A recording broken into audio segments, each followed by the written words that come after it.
As a kid, one of my favorite weekend day trips was to Cave in Rock. I loved it, and I still do.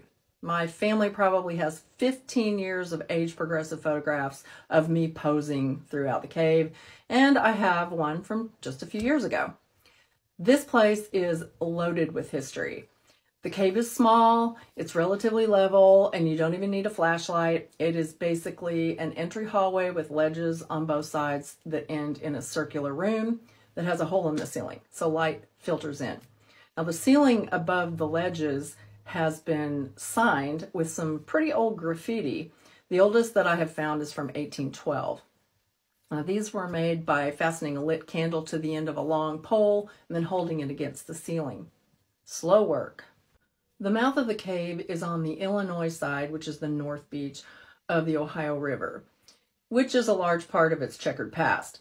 Over the last several hundred years, it has seen Native Americans, river bandits, counterfeiters, tourists, fugitives, you name it.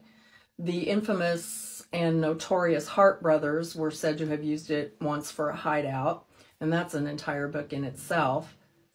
The Yellowstone expedition, which departed Pittsburgh in the winter of 1818 and 19, followed the Ohio to the Mississippi to the Missouri toward their destination, which was the mouth of the Yellowstone.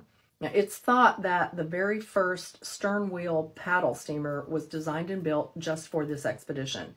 It was called the Western Engineer. Only 2 drawings of this survive, but it must have been a really amazing boat to see.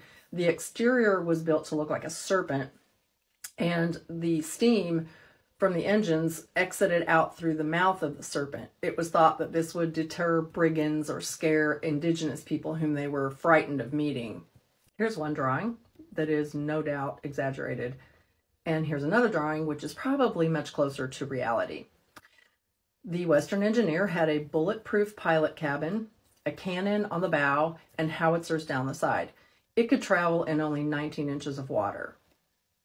Samuel Seymour was the expedition's artist. Only 17 of his estimated 150 sketches and drawings survive. The crew did visit Cave in Rock, and Samuel Seymour's sketch of the cave survived, but it was unfinished.